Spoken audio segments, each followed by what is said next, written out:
Mesdames et messieurs, bonsoir, bienvenue à ce nouveau numéro d'Afrique et le monde. Nous allons encore faire une plongée dans l'actualité internationale avec un plateau que vous connaissez parce qu'ils étaient déjà là la semaine dernière. Je vais commencer par ma gauche cette fois-ci, David Morgan Asogba Metonji. Je rappelle que vous êtes consultant en analyse géopolitique. Bonsoir. Bonsoir. En face, Joël Ataï Degbe, expert en gouvernance. Et ma formule habituelle, une figure importante de la société civile européenne. Bonsoir. Bonsoir. Merci de nous avoir rejoints pour cet éclairage de 26 minutes. Au menu de l'émission de ce soir, nous allons parler de terrorisme, de djihadisme et d'un sujet peut-être cher aux panafricanistes, le désengagement de Vincent Bolloré des ports et des gares de l'Afrique francophone, en tout cas de toutes les concessions de transport et de logistique lui appartenant en Afrique de l'Ouest et en Afrique centrale au profit du groupe suisse MSC. Nous allons revenir sur ce qu'on peut en tirer de cette information.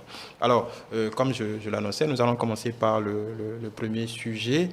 Peut-être avant revenir sur le Burkina, parce qu'il y a eu quelques développements très brièvement, la libération du président Kaboré. Pour faire accord avec ce que nous disions la semaine passée, la libération du président Kaboré, je vais vous poser deux questions en une rapidement. La libération du président Kaboré, est-ce qu'un gage de... Parce que c'était une exigence des chefs d'État, ça c'est fait. Et puis, la condamnation de Compaoré, Diendéré, Kafando et consorts dans le procès de Sankara, rapidement sur ces deux sujets. Donc, en guise de hors d'œuvre. Non, il faut se féliciter de ce que le président Kaboré a été élargi, puisqu'il aurait démissionné au moment du coup d'État, même si on pense qu'on lui a estorqué la démission. Mais la preuve qu'il s'agissait quand même d'un coup d'État, d'une rupture de l'ordre constitutionnel, c'est qu'il n'est toujours pas complètement libre de ses mouvements. Il est plutôt élargi. On lui a imposé une résidence qui est la sienne, avec une limitation, un filtrage assez strict des visites qui ne seront que familiales pour l'instant. Donc c'est loin de satisfaire à ce qu'on peut comprendre, ce qu'on peut entendre de l'exigence ou de la doléance de la CEDEAO. Et il faut... Je voudrais même me demander si le régime en place au Burkina n'est pas, malgré ses efforts pour amadouer la CEDEAO, n'est pas en train de poser des actes qui sont contraires à cette perception qu'on a. J'ajoute à cette libération conditionnelle du président Kaboré le fait que le Premier ministre burkinabé, lors de sa déclaration de politique à l'Assemblée, au Conseil de transition, a sorti une petite phrase qui fait penser que le Burkina pourrait emprunter le chemin du Mali en termes d'alliance, parce qu'il a dit haut et fort que le Burkina se réservait le droit de nouer les alliances les plus efficaces qui soient pour sortir de la situation. Donc suivez mon regard, peut-être que ce ne sera pas une rupture fracassante avec Barkhane et la France, mais j'ai bien l'impression qu'ils veulent se donner assez de marge et ils continuent de réaffirmer qu'ils tiennent à ce chronogramme de 3 ans pour s'en sortir. Et sur le second sujet, oui, il faut se féliciter de ce que ce procès ait eu lieu. C'est vrai, on peut regretter l'absence d'un certain nombre de témoins, enfin de 2 témoins clés, l'adjudant Kafando qui a dirigé le commando. Témoin ou accusé? Oui, bon, accusé alors, ne soyons pas prêts. Et le président Compaoré, auquel a bénéficié le meurtre du président Sankara, qu'il ait été malade, qu'il n'ait pas été commanditaire ou pas, le fait est que quand même, il a récupéré la mise et on aurait voulu en savoir davantage, mais le peu qui a pu être déballé nous a assez édifiés et pourrait permettre peut-être à la famille du président Sankara et à celle de ceux qui ont été abattus avec lui de faire enfin leur deuil. Oui. C'est la consolation qu'on peut tirer de cette affaire. Voilà, ça va dans le même sens de ce qu'a déclaré Mme Sankara aujourd'hui. Je pense qu'il y a une part de satisfaction chez ces familles. Là, ils vont certainement pouvoir faire leur deuil. Maintenant, celui qui qui prend plein pot parce que lui n'a pas pu être, je ne dirais pas prendre la peau d'escampette, c'est le général Diendéré qui peut être dans le lot des condamnés, le seul réellement qui raisonnablement pourrait en pâtir. Va-t-il en pâtir? Il va simplement puger sa peine. Puger sa peine, voilà. Alors je pense que ce soit ceux qui ont été condamnés ou ceux qui ont été cités comme témoins, ils viennent de s'acquitter d'un devoir historique pour leur pays.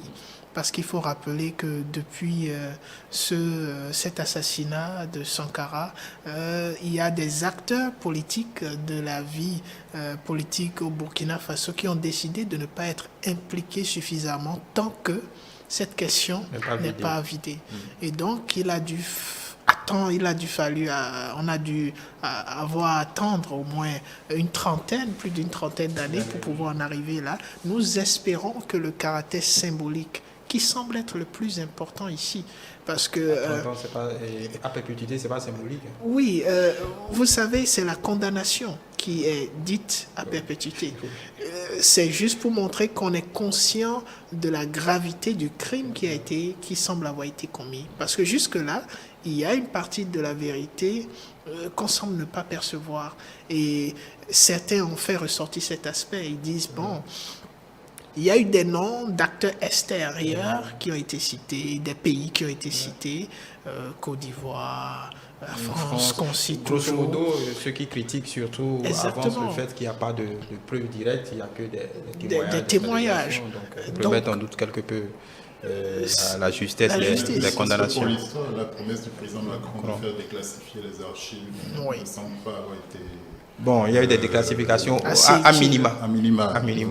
Maintenant, peut-être que dans l'affaire François Compaoré, on pourrait en savoir un peu plus sur les connexions de la France-Afrique dans ce qui nous arrive. Voilà, juste pour fermer cette page, est-ce que ça enterre, parce qu'on ne sait pas si les accusés feront appel, ça on ne le sait pas, il faut laisser cette porte ouverte, mais est-ce que ça enterre du coup tout processus de réconciliation? Parce que le président Kaboré travaillait déjà pour ça, il avait, si j'ai bonne mémoire, envoyé le chef de l'opposition qui avait même rencontré Compaoré en temps en Côte d'Ivoire. Est-ce que du coup ça enterre tout ce... Non, le processus de réconciliation ne peut pas être enterré. En fait, ça apporte un plus à ce processus. Parce que comment peut-on souhaiter avoir réconciliation si on n'arrive pas à prendre connaissance de ce qui s'est passé, de la vérité? C'est comme une plaie béante qui a été finalement pansée et on a réussi quand même à y mettre les éléments nécessaires pour juguler la plaie, même si on ne va pas échapper à la cicatrice. Et donc, cela ne va pas mettre en mal le processus de réconciliation. Au contraire, c'est un plus. Peut-être que les condamnés... peut-être vont décider de ne pas s'impliquer, ce qui serait étonnant parce qu'ils sont au soir de leur vie et certainement ils ont envie quand même d'apporter un plus au Burkina Faso. Voilà. La crise politique est assez considérable. Je voudrais dire, quand vous avez évoqué le nom d'un des protagonistes, le général Diendéré, qu'il aurait pu être le nœud de cette réconciliation après l'étape de la justice. Enfin, je ne conçois pas de réconciliation sans effort de vérité, de justice. Mais sa posture pendant le procès était assez quelconque, indiquait qu'il... et on a même craint à l'avènement du coup d'État qui est une sorte de collusion. Voilà. Et bon, Dieu merci, il y a eu une continuité dans l'effort politique au Burkina, et reste à savoir s'il y aura ce sursaut des acteurs ou le président Compaoré de son exil ou bien le général Diendéré, témoin clé, et pour livrer encore, pour dépoussiérer un tout petit peu cette affaire et contribuer à la restauration de la stabilité au Burkina. Voilà, nous allons aborder ce sujet épineux du djihadisme. Il y a un rapport de la fondation allemande Konrad Adenauer qui a été publié en milieu de semaine, le 6 précisément, qui fait état de la présence de djihadistes dans le nord Ghana, le nord Togo, et d'environ, les chiffres sont précis, d'environ 200 jeunes Ghanéens qui ont été recrutés. Certains pour Ansar al-Islam qui est présent au Burkina et au Mali, et l'autre pour le le groupe de soutien à l'islam et aux musulmans, et tous ces groupes-là qui opèrent dans le Sahel. Qu'est-ce que ça dit? Là, ça fait 2 pays côtiers qui rejoignent la cohorte du Bénin, de la Côte d'Ivoire pour les pays côtiers. On a presque envie de dire à qui le tour dans la Non, on a plutôt envie de dire que la boucle est enfin bouclée, parce qu'on concevait difficilement que ces 2 pays, le Togo et le Ghana, fussent un peu absents de ce qui était annoncé comme contaminés ou atteints par la menace. Donc on met de plus en plus à jour une réalité peut-être que les États feignaient de nier. Donc on pouvait déjà le craindre sans stigmatiser quelque religion que ce soit. Le soulèvement qu'il y a eu au Togo et qui est parti de Sokoda, oui, avec Tchipi Adam, pouvait déjà laisser présager. Parce que c'est le mode opératoire de cette affaire-là, c'est de travailler, c'est de s'appuyer, d'exploiter les conflits latents, les oppositions, les failles sociales, en plus, le manque d'effectivité de l'État en termes de services et de sécurité surtout. Et donc quand un État en vient à manquer de contrôler son territoire, de laisser certaines poches qui servent de zone de non-droit, de trafic, parce que souvent, il y a beaucoup de trafics qui passent, qui sont transfrontaliers. Il y a une criminalité transfrontalière très forte en Afrique de l'Ouest. Et donc, c'est aujourd'hui tout ce solde-là qu'on paye en menaces terroristes, et il vaut mieux reconnaître ce fait-là et commencer à prendre les mesures idoines. Donc ce n'est pas une surprise, mais la question avec toute la cohorte d'États, peut-être que je ne dirais pas, ce serait étonnant de dire que c'est une bonne nouvelle pour ces pays, mais peut-être avec tous ces pays engagés, peut-être que la riposte se fera plus collective et mieux organisée, puisque tout le monde est concerné à présent. Peut-être, oui. En termes de riposte militaire classique, il va falloir aussi innover, parce qu'il est connu que ce n'est pas la réponse à ce genre de guerre de menaces asymétriques. Vous avez parlé de 200 éléments qui ont été formés, mais qui n'ont pas été formés comme maniement des armes, qui ont été idéologisés. C'est ça la différence. Donc en termes de détermination, c'est une poignée, mais déterminée, capable de tenir longtemps, qui a de l'avance déjà en termes de motivation. Et donc, il faut que nos armées, nos États se coordonnent mieux, changent de paradigme dans la conduite de la riposte qui est attendue d'eux. C'est clair, on a vu avec Barkhane et autres, là, les grandes opérations internationales ne répondent pas à la question, ou à moins qu'elles ne cachent des objectifs inavoués. Mais nous-mêmes devons pouvoir déterminer quels sont nos intérêts, nos objectifs propres, même si on a besoin de coopération internationale, parce que les moyens sont quand même substantiellement importants pour juguler et contingenter cette affaire. Pour cette question, pour l'expert en géopolitique, est-ce que le fait que plus de pays soient concernés change quelque chose à l'équation? De façon, disons, pragmatique, ça va dépendre du degré d'implication de ces pays. Parce que ce n'est pas aujourd'hui que ces pays sont a priori impliqués. Il y a eu une convention ou une conférence entre les pays du Golfe de Guinée, déjà en 2017, à Accra même, où ils étaient en train de réfléchir à comment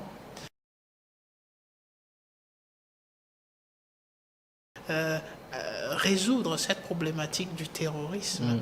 Et ils n'ont pas, lorsque vous regardez les différentes approches, il y a un aspect de la question qui n'est pas forcément traité avec beaucoup plus d'implication, qui est la résultante de l'extrémisme violent et de la radicalisation et des problèmes qui existent déjà dans les différents tissus, les frustrations qui atteignent un certain niveau. Donc il ne faut pas seulement une approche militaire, mais aussi une approche sociale de résolution de cette affaire-là. Oui, disons que il y a beaucoup d'experts comme vous qui parlent de cette approche, mais jusqu'où est-ce que cette approche a déjà marché quelque part? L'Afghanistan, le Nigeria à côté, est-ce que l'approche sociale, est-ce que, comme vous le dites, vous en parliez tout à l'heure, est-ce que donner du pain, de l'eau, du travail aux gens peut les aider, peut les dissuader de croire en leur idéologie? Parce qu'on parle d'idéologie. Oui, Est-ce que à un moment donné, on parle d'idéologie, mais qui travaille sur les réalités, et qui développe un discours, c'est vrai. Donc il faut pouvoir développer en retour aussi un discours qui annule ou bien qui neutralise un peu. Oui, c'est là où le question pour être plus explicite. Oui. L'idéologie terroriste, en tout cas djihadiste, c'est que l'occidentalisation des choses, en tout cas tout ce qui relève de l'Occident est forcément mauvais. La seule chose qui soit acceptable à leurs yeux, c'est la charia, l'application de la charia, toute simple. Donc, même ces États-là sont quelque peu même délégitimés dans leur propre fonctionnement. Non, ils jouent souvent avec le feu. Quand on prend les talibans qui sont arrivés au pouvoir aujourd'hui, on voit bien qu'ils sont dans des impasses. C'est les mêmes qui tantôt ouvrent des brèches, autorisent les filles à aller à l'école, à voyager, à condition qu'elles soient accompagnées d'un membre de leur famille. On se rend compte que c'est pas opérationnel, que c'est pas facile. Donc, ils finiront par être pris dans leurs propres contradictions. Mais c'est d'être complaisant avec ça, de laisser cela s'étendre, qui finit par vous étouffer complètement. Si les États sont responsables, en termes de sécurité, mais également en termes d'intolérance à un certain nombre de menées et de trafic, et que la justice règne, que la justice ait un sens, les communautés feront rapidement leur choix. C'est quand même, personne ne va et gaiement, on ne se lève pas spontanément et par désespoir non plus. Donc il faut qu'on travaille à reculer le désespoir. Le désespoir, oui. Et c'est ça, l'autre aspect, c'est que vous êtes resté dans une approche plutôt classique de ce que semble être ce terrorisme, sur une idéologie. Mais les recherches montrent que nous avons aujourd'hui ce qu'on appelle les entrepreneurs de la violence, c'est-à-dire les gens qui font de l'utilisation de cette violence-là un business. Parce qu'on se demande comment est-ce que le financement arrive à se faire pour que ces combattants soient outillés d'armes assez sophistiqués et qu'ils arrivent à faire fonctionner leur institution. Et donc cet aspect d'entrepreneur de la violence semble prendre beaucoup plus le dessus sur le combat idéologique en lui-même. Et l'entrepreneur de la violence est comme tout autre entrepreneur et ne prend que des employés qui ont besoin d'argent et qui expriment leurs besoins d'argent par ce qu'ils semblent savoir le mieux faire. Ils n'ont pas besoin d'aller au paradis comme pour, pour trouver des filles vierges. Ça c'est pour l'idéologie. Mais aujourd'hui, ce n'est pas tous ceux qui sont recrutés par ces groupes terroristes-là qui sont dans la dynamique du paradis, mais il y a d'abord la dynamique de l'argent. Ils ont besoin de nourrir leur famille. Et lorsque vous essayez de comprendre un peu plus comment ça fonctionne, vous vous rendez compte que c'est apparemment très rentable comparé à un ensemble d'autres aspects. Et la question du terrorisme et aussi de ce rapport de Konrad Adenauer, je ne vais pas remettre en cause l'efficacité de l'institution, mais cela reste une institution privée, une institution qui fait un travail de recherche. Mais vous avez les États qui ont leurs statistiques. Oui, le Ghana n'a pas dit... non, je ne vais pas me mettre à dos. J'attire juste l'attention sur la nécessité d'écouter ce que disent aussi les États. Les États sont conscients de la question de terrorisme et donc doivent avoir des statistiques, doivent avoir des informations qui peuvent leur permettre de prendre leurs dispositions par rapport à la question. Et donc, je suis conscient, on peut s'entendre sur une chose, le terrorisme est bel et bien, aussi bien dans le Sahel que dans le Golfe de Guinée. Sur ce point, c'est important et c'est clair. Mais sur le nombre de personnes, parce que Konrad Adenauer est assez précis, environ 200 personnes. Oui, donc c'est le fruit certainement de quelques enquêtes. Et donc, il faudrait quand même s'intéresser à la chose pour... Oui, sans m'opposer forcément à ce que vous dites, Konrad Adenauer est effectivement une fondation, un institut dédié à la recherche, quoique fondation politique d'un parti allemand. Enfin, mais assez connecté dans son travail en Afrique de l'Ouest, au moins sur le dialogue politique et la sécurité, aux forces de sécurité. Donc elle a fait un travail formidable pour la démocratisation en termes de culture démocratique chez les militaires. Et nos États auraient tort de ne pas aller épuiser ces ressources-là, qui ne se donnent pas les moyens de produire ce genre de recherche. Et souvent, nous pêchons dans ce domaine-là de l'information, de l'intelligence stratégique, de l'information tout simplement, qui est parfois à portée de main, mais dont on tarde à se saisir. La société civile, parfois, avec ses maigres moyens, mais son ingéniosité en arrive également à sortir des mines, mais qu'on regarde avec dédain avant qu'il ne soit trop tard. Depuis 2010-2012, on alertait sur cette question de l'extrémisme violent. Il y a beaucoup de données. Mais il y a toujours un décalage dans la réponse et c'est tout ça qu'il faut changer pour s'adapter à un phénomène qui est devenu rampant, enfin plus présent. Et il n'y a pas de terrorisme de plus en plus sans banditisme, sans... C'est ça, en fait. Donc ça suffit déjà à délégitimer à condition que l'État lui-même soit décent, se montre responsable et respectable. D'accord.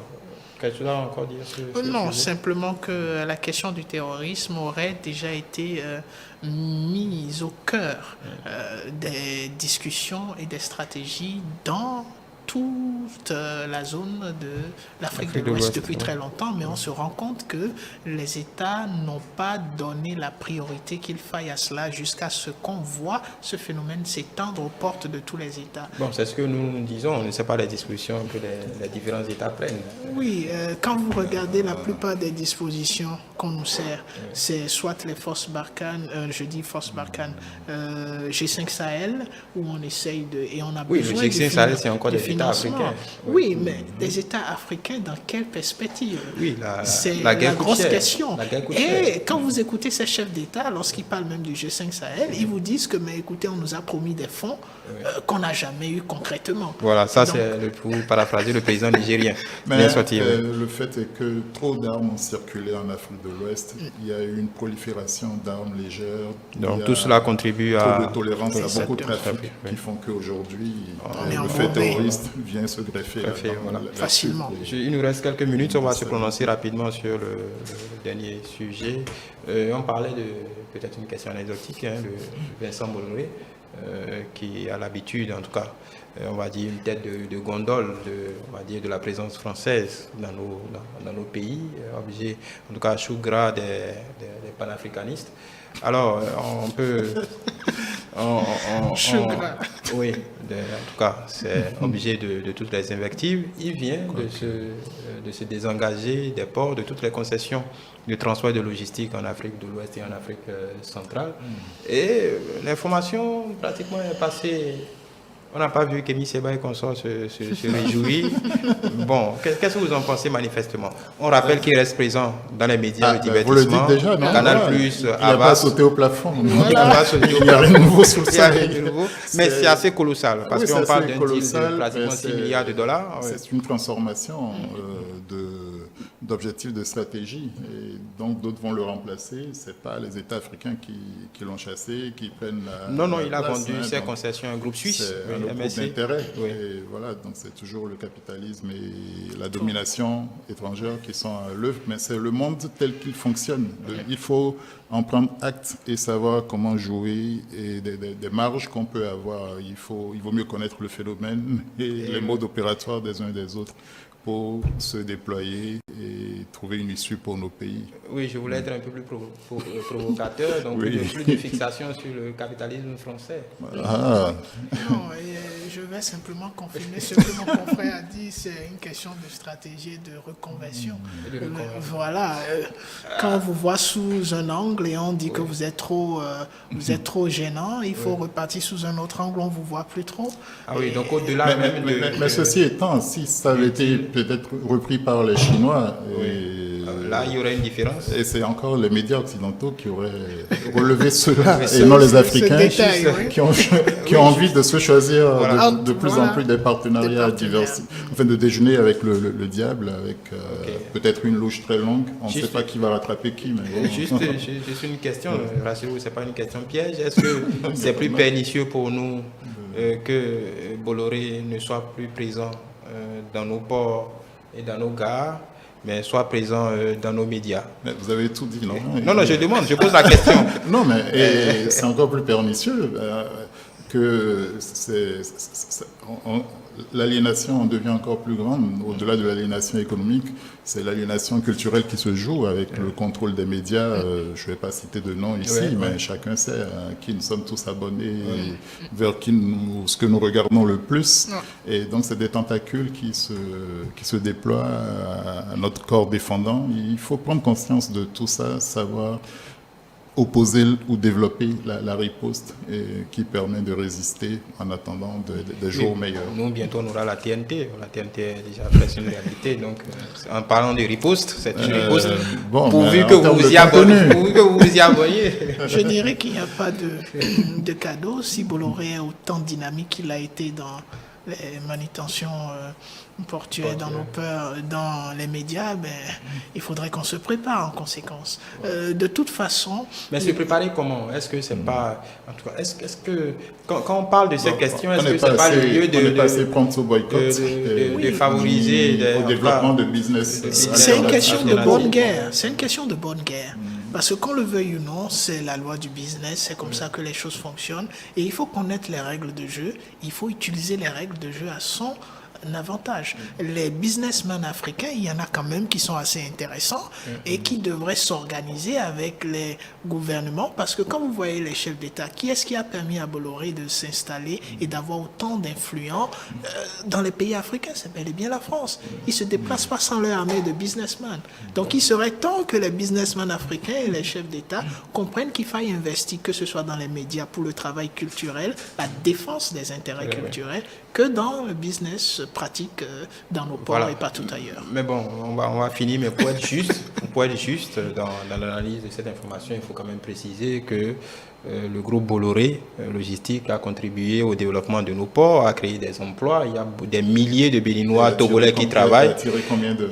Oui, bon, ça c'est la loi du business, mais il faut pour être complet, il faut dire quand même que ces entreprises maintenir des emplois. Quand vous parlez de justice, c'est là où il y a un non, problème. Je ne parle pas de justice dans le sens de juste qualité, dans l'analyse. Dans l'information, il faut dire que quand même c'est pas un truand qui même là, il n'y a pas de question de justice ou de justesse. Je pense que les employés de Bolloré nous suivent et bon, ils vont tirer. Il faut pouvoir l'admettre. Et en plus du savoir-faire que la plupart de ces groupes ont et à laquelle l'expertise. Il nous faut toujours il faut encore plus aller vers cette école-là et ne pas nous irriter de voir de temps à autre des Africains émerger dans ces domaines-là. Sinon, nous ferions du racisme à l'envers et puis ce ne serait pas demain la veille que nous nous libérerions. Si nous préférons toujours avoir des maîtres, des dominateurs étrangers, ou des investisseurs étrangers. Voilà, c'est plus correct politiquement parlant. Des investisseurs étrangers. Oui. Voilà, merci Joël Ataï-Guédégbé. Je sais que ça passe vite, peut-être que c'est mieux ici. Merci, on se dit certainement, si tout va bien, rendez-vous la semaine prochaine pour d'autres discussions. David Morgan à Sogba Mentonji. C'est un plaisir. Je précise que le nom c'est Asogba Mentonji. En effet. Voilà. Je rappelle que vous êtes consultant analyste géopolitique. Merci pour votre participation et vos éclairages. Chers amis téléspectateurs, nous sommes au bout de cette émission. Merci à vous toutes et tous qui nous avez suivis et rendez-vous pour un prochain numéro.